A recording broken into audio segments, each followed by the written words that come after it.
Voice of ഗുരുവിൻ്റെ ഒരു പുതിയ എപ്പിസോഡിലേക്ക് എല്ലാ ഗുരുഭക്തർക്കും വിനീത സ്വാഗതം. ഞാൻ ഉഷാ വിജയരാഘവൻ. ഓം ശ്രീനാരായണ പരമഗുരവേ നമ. ഓം ശ്രീ സരതംബയേ നമ. ആചാര്യപാദങ്ങളിൽ പ്രണാമം. ഭഗവാന്റെ മധുരവാണികൾ കേട്ട് സുഹൃതികളാകുവാൻ ഭാഗ്യം ലഭിച്ച എല്ലാവർക്കും എൻ്റെ വിനീത പ്രണാമം. ശ്രീനാരായണ ഗുരുദേവൻ്റെ അമൃതവാണികളെ ശ്രവിക്കുന്നതിലൂടെ, ധ്യാനിക്കുന്നതിലൂടെ, പ്രചരിപ്പിക്കുന്നതിലൂടെ ജീവിതത്തെ പ്രകാശമാനമാക്കാൻ നമുക്ക് കഴിയും. ഗുരുദർശനങ്ങൾക്ക് കാലാതീതമായ മഹത്വമാണ് ഉള്ളത്.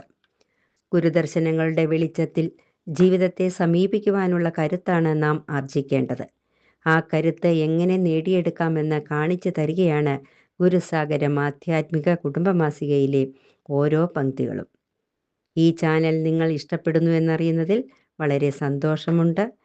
ഇതുവരെയും സബ്സ്ക്രൈബ് ചെയ്തിട്ടില്ലാത്തവർ സബ്സ്ക്രൈബ് ചെയ്യുക, ലൈക്ക് ചെയ്യുക, ഷെയർ ചെയ്യുക, കമൻറ്റ് ചെയ്യാനും മറക്കരുത്. ഗുരുസാഗരം മാസിക ഒരു വർഷത്തേക്ക് തപാലിൽ ലഭിക്കാൻ 600 രൂപയടച്ചാൽ മതി.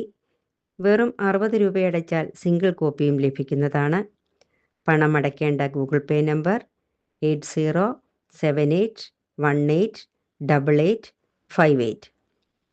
വിലാസം അയക്കേണ്ട വാട്സാപ്പ് നമ്പർ 6282319294. മനുഷ്യജന്മത്തിൻ്റെ പരമമായ ലക്ഷ്യം മോക്ഷപ്രാപ്തിയാണ്.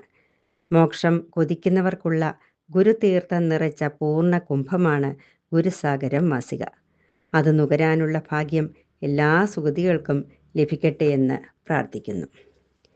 ഇനി ഇന്നത്തെ വായനാ വിഷയം എന്താണെന്ന് നോക്കാം.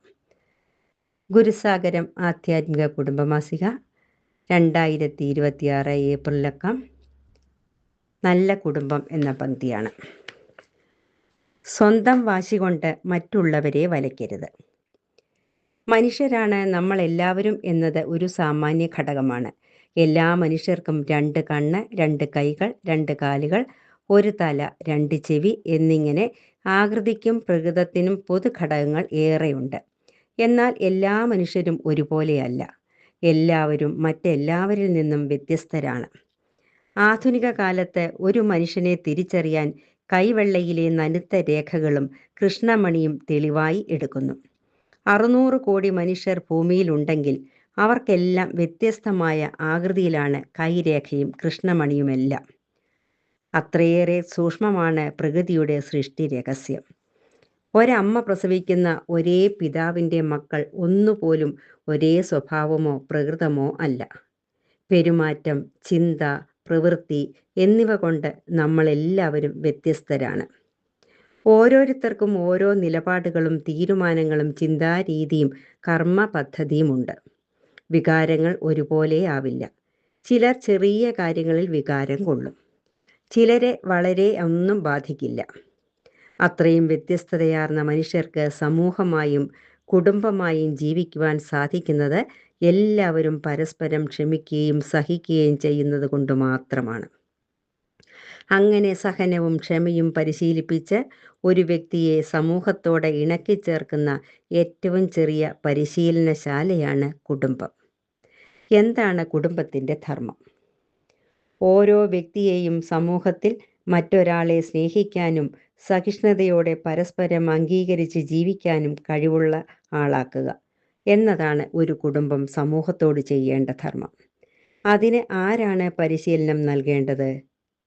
സ്വയം പരിശീലിക്കുകയാണ് വേണ്ടത്. ഒരു കുടുംബാംഗം മറ്റൊരാളെ പറഞ്ഞും പഠിപ്പിച്ചും പരിശീലിപ്പിക്കാൻ ശ്രമിച്ചാൽ അതുമതി കുടുംബത്തിൽ കലഹമുണ്ടാകാൻ.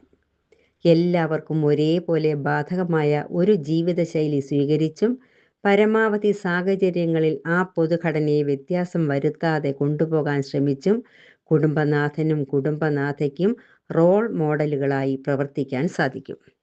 അവർ ഉണ്ടാക്കിയെടുത്ത് ശക്തമായ അടിത്തറയുള്ള ഒരു മാതൃകാ പെരുമാറ്റച്ചട്ടത്തിൽ കുട്ടികളെ വളരാൻ ശീലിപ്പിക്കുക. അതിന് ഉപദേശത്തെക്കാളും നിർദ്ദേശങ്ങളെക്കാളും നല്ലത് അവനവൻ ആ വ്യവസ്ഥയെ അംഗീകരിച്ച് ബഹുമാനിച്ച് ജീവിച്ച് കാണിക്കുക എന്നതാണ്. ഒരു മാതൃകാ കുടുംബം സൃഷ്ടിക്കേണ്ട വ്യക്തിത്വം എങ്ങനെ ഉള്ളതാവണം? 1. മറ്റൊരാൾക്കും തന്നെപ്പോലെ സ്വന്തമായ ആശയവും ജീവിതവും ഉണ്ടെന്ന് തിരിച്ചറിഞ്ഞ് പരസ്പരം മാനിക്കാനുള്ള മനസ്സ് കുടുംബത്തിൽ നിന്ന് ലഭിച്ചിട്ടുണ്ടാവണം. 2.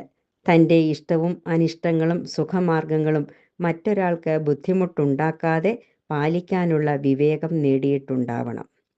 3. മറ്റൊരാളുമായി ഇടപെടേണ്ടി വരുമ്പോൾ അയാളും താനുമായുള്ള പൊരുത്തക്കേടുകൾ പരമാവധി മാറ്റിവെച്ചിട്ട് പൊരുത്തമുള്ള കാര്യങ്ങൾ ഒരുമിച്ച് ചെയ്യാനും അതിൽ ആനന്ദിക്കാനും ശീലിക്കണം. 4. ഒരു വ്യക്തിക്കും ഒറ്റയ്ക്ക് ജീവിക്കാൻ സാധിക്കില്ല എന്നും എൻ്റെ ജീവിതം എൻ്റെ മാത്രം ഇഷ്ടമാണ് എന്ന് വിചാരിക്കുന്നത് തൻ്റെയും മറ്റുള്ളവരുടെയും ജീവിതത്തെ ഒരുപോലെ ദോഷം ചെയ്യുമെന്നും അറിവുള്ളവരായിരിക്കണം. 5. സ്വന്തം വാശികൾ കൊണ്ട് മറ്റൊരാളുടെ ജീവിതത്തെ നിയന്ത്രിക്കാൻ ശ്രമിച്ച് പരസ്പരം ജീവിതം നശിപ്പിക്കാതിരിക്കാനുള്ള വിദ്യാഭ്യാസം ഒരു മിനിമം ഗ്യാരണ്ടിയായി കുടുംബത്തിൽ നിന്ന് ലഭിച്ചിട്ടുണ്ടാവണം. 6.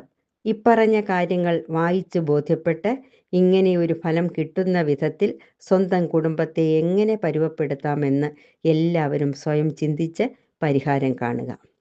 എന്തെന്നാൽ പൊതുതത്വങ്ങൾക്ക് ഒരു സാമാന്യ കാഴ്ചപ്പാട് മാത്രമേ കാണൂ. ഓരോരുത്തരുടെയും ജീവിത സാഹചര്യം അവരവർക്കു മാത്രമേ അറിയാൻ സാധിക്കൂ.